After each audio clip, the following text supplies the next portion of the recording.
Namaskar students. Today we are moving into lecture 19A, which is about neorealism and part 2. In the last lecture, as most of you know, that we have done neorealism, part 1, which is one of the major theories of international relations. Today we will be moving into the second part because we have the other thinkers who we will have to cover in this lecture. The first one that we'll be working or like to learn is about John Joseph Mershemier. He is an American political scientist and an international relations scholar who belongs to the Realist school. He has been a professor at the University of University of Chicago. His basic contribution is in what is called offensive realism. Mershemier proposed a theory of offensive realism, which describes the interaction between great powers as dominated by rational desire to achieve hegemony in a world of insecurity and uncertainty with regard to other states' intentions. He was an vocal opponent of the Iraq War in 2003 and was almost alone in opposing Ukraine's decision to give up its nuclear weapons in 1994 and predicted that without a deterrent they would face Russian aggression. His most controversial views concern alleged influence by interest groups over US government actions in the Middle East, which he wrote about in 2007, the book called The Israel Lobby in the US Foreign Policy. In accordance with this theory, Mershemier considers that China's growing power will likely bring it into conflict with the United States of America. Now, how does he differ from Kenneth Walls, who's seen as the father of neorealism? He differs from Walls, whom he characterizes as a defensive realist, that is, someone who recognizes that states must and do seek power in order to be secure and to survive, but who believes that excessive power is counterproductive because it provokes other states to balance by arms build-up and alliance formation. For Walls, it does not make sense to strive for passive power beyond, massive power beyond which is necessary for security and survival. Now, offensive realism, Mershemier agrees with Walls that anarchy is very important, meaning the structure of the international system greatly affects the way countries behave. He argues that states seek hegemony, that they are ultimately more aggressive than Walls portrays them.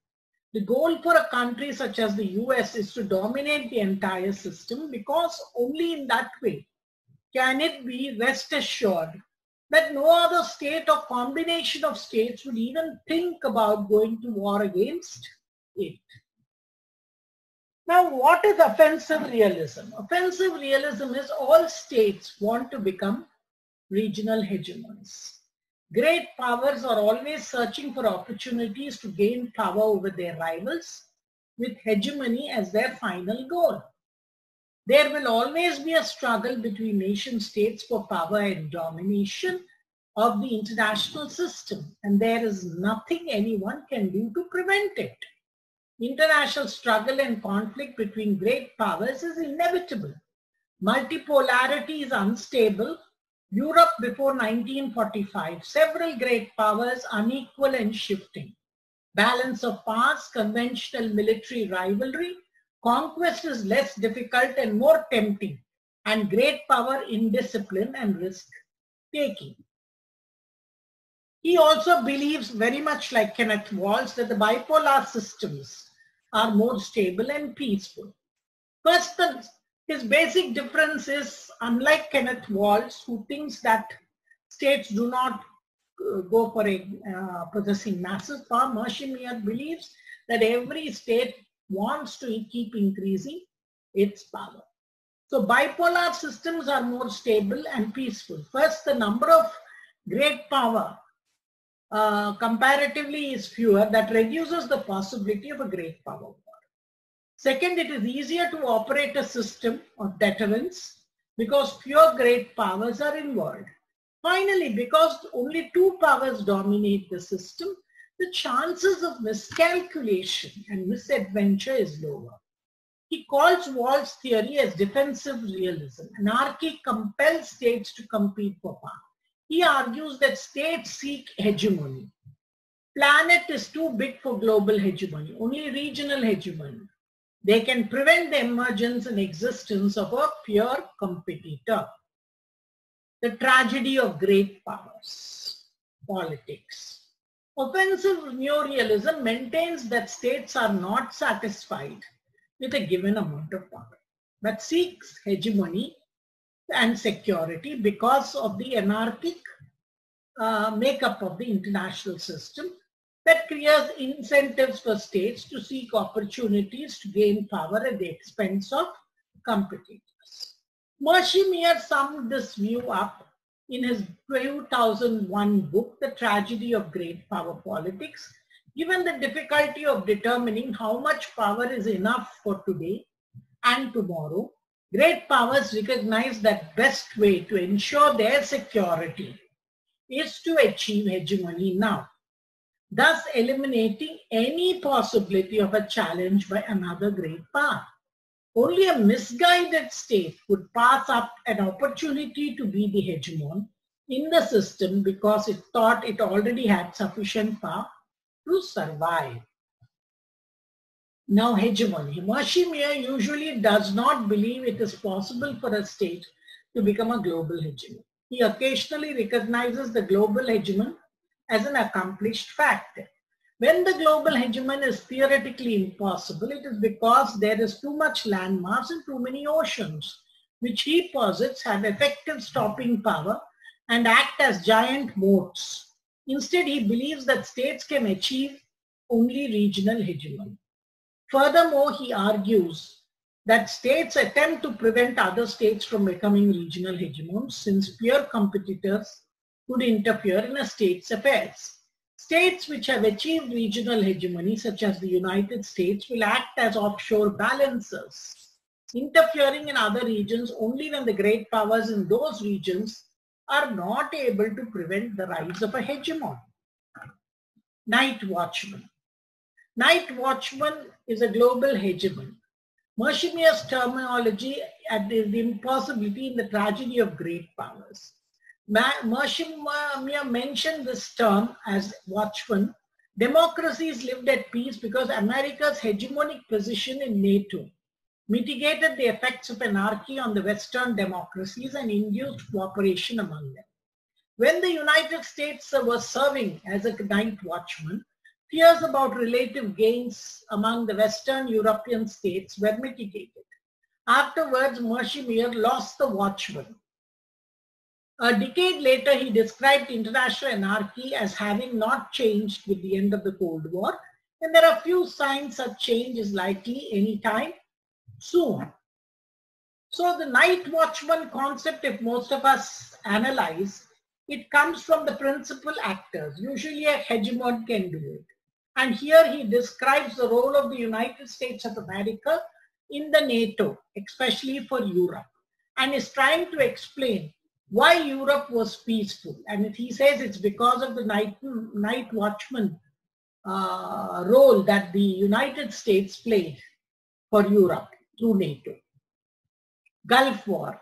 In January and early February 1991, Mershimier published a two-page op-eds in the Chicago Tribune and the New York Times that argued that the war to liberate Kuwait from Iraqi forces would be quick and lead to a decisive US victory with less than 1,000 American casualties. That view countered the conventional wisdom at the start of the war, which predicted a conflict lasting for months and costing thousands of American lives. Mershimier's argument was based on several points.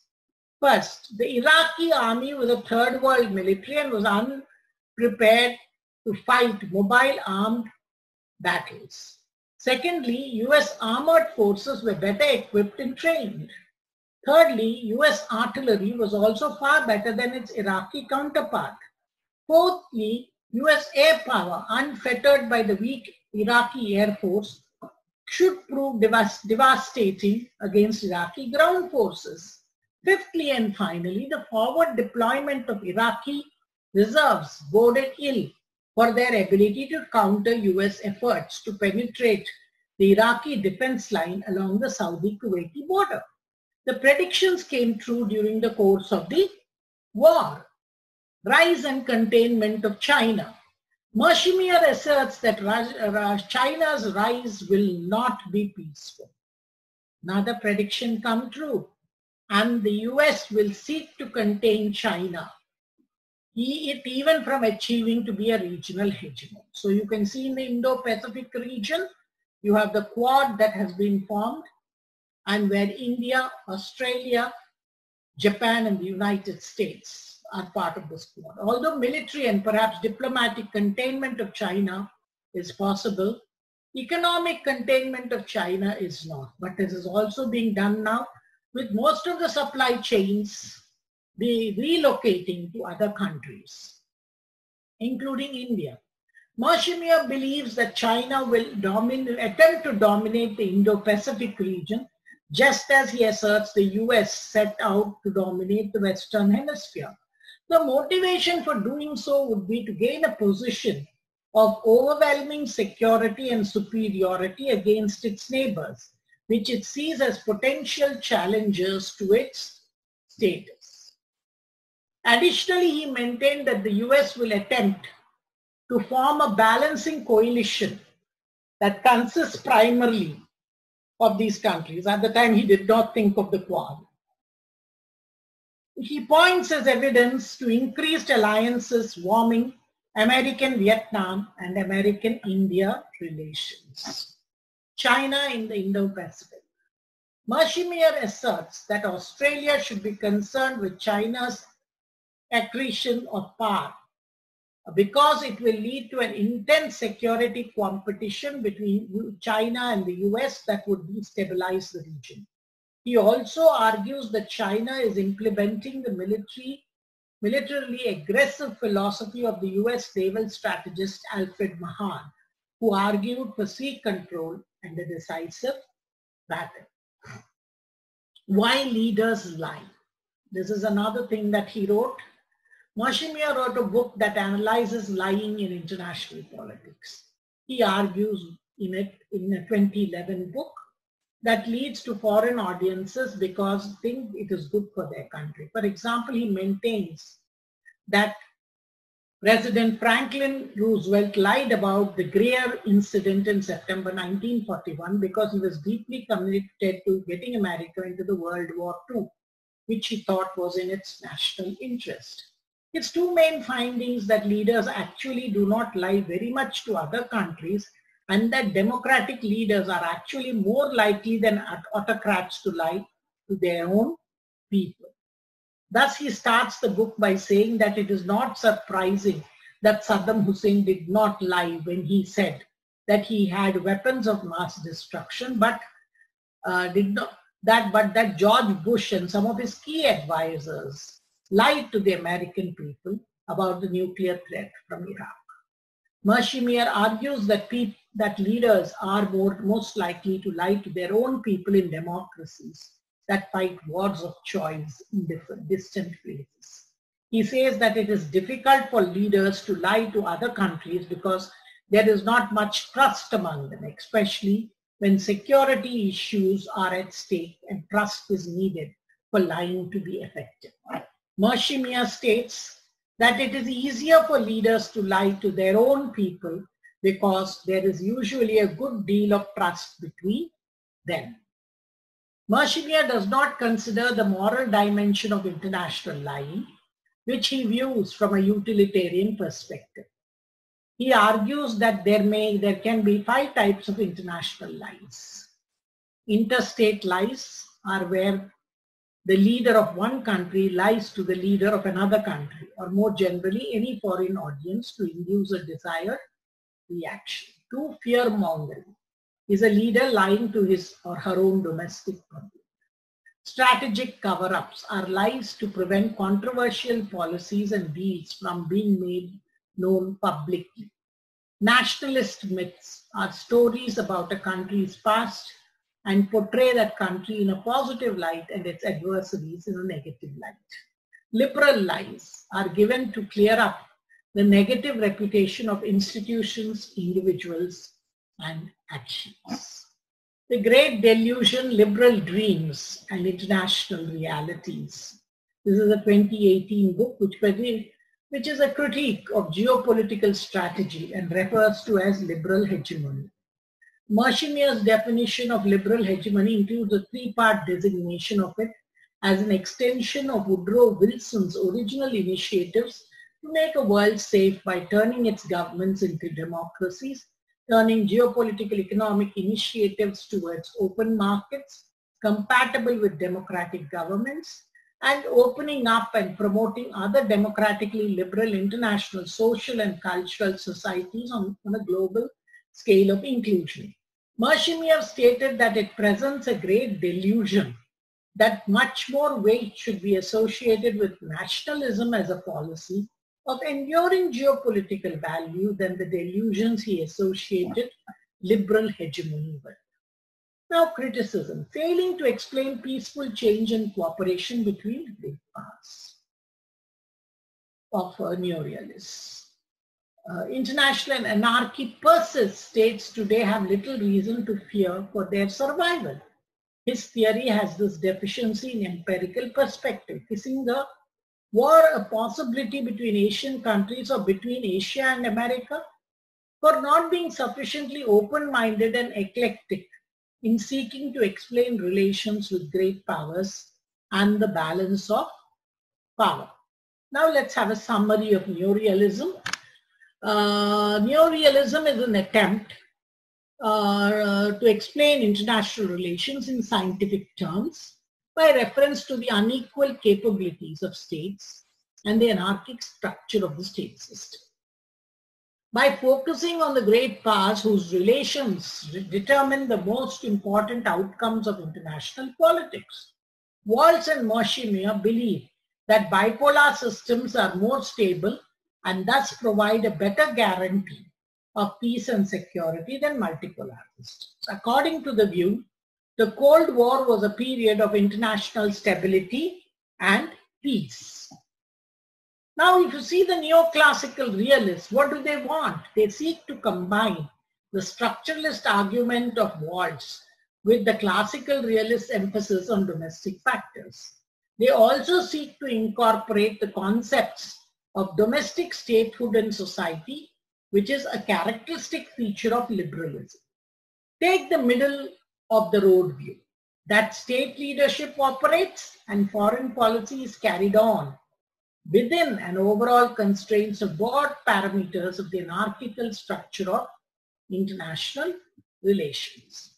It seeks to explain why, how, and under what conditions the internal characteristics of state, the extreme mobilization capacity of military institutions, the influence of domestic societal factors and actors and interest groups, the degree of state autonomy from society.